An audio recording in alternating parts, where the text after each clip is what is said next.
You grab your keys, say the same thing you always say, "I'll be right back," and step outside. And the second that door clicks shut, the guilt sets in. You wonder if she's sitting there, staring at the handle, waiting for you. It's the question that quietly nags at every dog owner. Does your dog actually know the difference between 10 minutes and 4 hours? Or does every single goodbye feel like it might be forever? Time, the way we slice it into neat numbered pieces, is a human invention.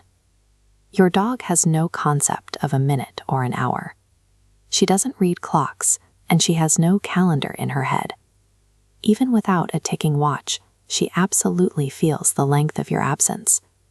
If she can't count, her perception depends on a completely different set of biological instruments to measure your disappearance. This chart gives us a glimpse into her first time-tracking tool, a beautifully tuned body clock. Instead of numbers, her internal rhythm runs on biology.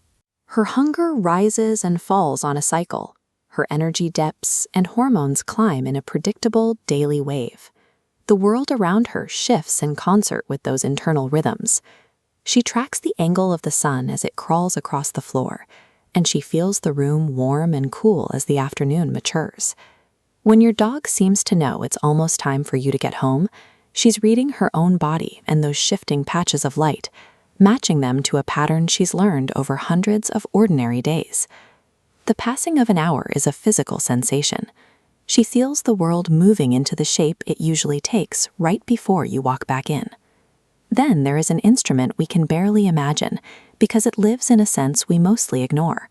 Her olfactory system operates with a sensitivity tens of thousands of times beyond our own. When you walk out, you leave behind a dense scent cloud. That scent evaporates in a remarkably steady way. Behaviorists believe your dog reads this lingering smell like an hourglass. Strong means you left recently. Faint means you've been away a long while. The empty house is far from a blank void. She sits inside the slow, measurable evaporation of your presence, feeling it happen. For years, the consensus was that dogs lived in a pure, present moment, reacting only to what was right in front of them. Then a team of researchers in Budapest used a do-as-I-do training method to test their recall of unprompted events. The study revealed that dogs possess episodic-like memory. They could watch a human do an everyday action with no command or reward involved and successfully reproduce it up to an hour later. They can recall specific past events rather than just learned routines. But tellingly, their memory faded a little as time went on. She carries an echo of the moment you left, and that picture grows dimmer and harder to hold on to as the hours stretch. A long absence feels heavy because the dog is experiencing a specific memory slowly dissolving over time.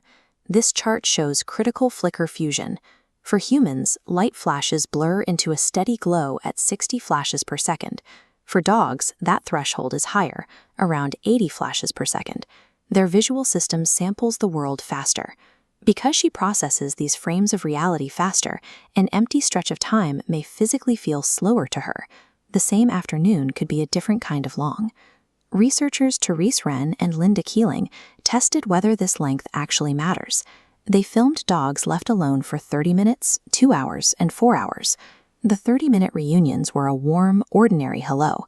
But after 4 hours, the dogs greeted their owners with more intensity. They showed more bouncing, more lip-licking, and far more physical contact. The data showed clearly that the duration leaves a cumulative mark. A 4-hour wait genuinely registers as a heavier burden, building up until the moment you finally come through the door. That over-the-top reunion serves as her physical measurement of the long absence, the closest thing she has to telling you it felt long. This is where most of us get it wrong. It's tempting to either match her wild energy, or if she chewed something up, scold her.